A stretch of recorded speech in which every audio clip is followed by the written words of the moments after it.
এবার ঈদে মানে এদেশে কি কিনলেন, কিছু কিনছেন? ওয়ালাইকুম সবাইকে মুবারক। এই মুহূর্তে আমি উপস্থিত আছি আবুধাবিতে। আসছি আজকে খন্নেশে আমার বন্ধুকে নিয়ে ঘুরতে। তো এখানে বাংলাদেশি একজন আঙ্কেল আছেন, উনি দেখছি উনি বসে আছেন এখানে। আমার একটা ফ্রেন্ডকে বলছে যে একটা ভিডিও করার জন্য, তো উনার একটা ভিডিও বানিয়ে দিচ্ছে। ওনাকে জিজ্ঞাসা করবো ওনার দেশের বাড়ি কোথায়, আর আঙ্কেল ওখানে আছেন। আঙ্কেল কিন্তু আমাকে চিনেন না, অপরিচিত লোক। ওনাকে জিজ্ঞাসা করবো। দেখেন, আসসালামু আলাইকুম আঙ্কেল, ঈদ মুবারক। ভালো আছেন? মুবারক। ভালো। আপনি বাংলাদেশি? জি জি আলহামদুলিল্লাহ। আপনি ভালো আছেন? আপনি ভালো আছেন? আপনি দেখলাম যে আঙ্কেল আপনি এখানে বসে আছেন, আমার একটা ফ্রেন্ড আপনার ভিডিও করে দিছে, বসেন। তো এই জন্য ভাবলাম আপনার সাথে একটু মানে ঈদের বাগাবাগি করি। ভালো আছেন? না ভালো ভালো। আঙ্কেলের দেশের বাড়ি কোথায়? আমার বাড়ি হলো চট্টগ্রাম। চট্টগ্রাম। তো এই দেশে কতদিন ধরে আছেন? এদেশে 16-17 বছর আছে। 16-17 বছর ধরে আছেন। আমাদের এরকম পাশাপাশি হয়ে গেছে, প্রায় 13-14 বছর। 14 বছর। আসলে প্রবাস লাইফ কিরকম কাটতেছে এগুলা নিজেই টের পাচ্ছি না।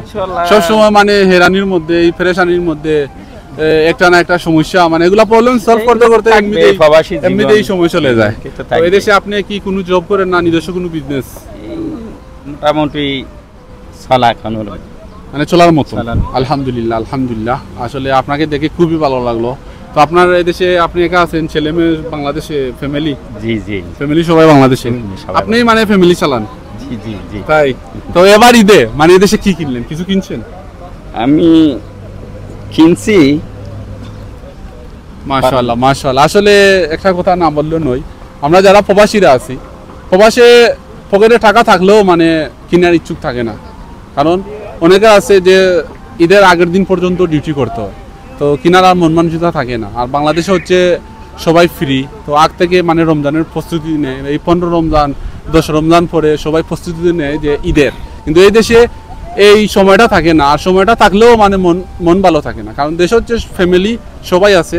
আর এই দেশে হচ্ছে জাস্ট এই বন্ধু বান্ধব মিলে ঈদের দিন একটু সময় মানে এনজয় করা যায়, ওটাই আর কি। মানে এদেশে এই মন মানসিকতা থাকে না। তো যাই হোক আঙ্কেল, আপনার সাথে মিলে অনেক ভালো লাগলো। ভালো থাকেন, আমাদের জন্য দোয়া করবেন। ইনশাআল্লাহ। ওকে, আসসালামু আলাইকুম।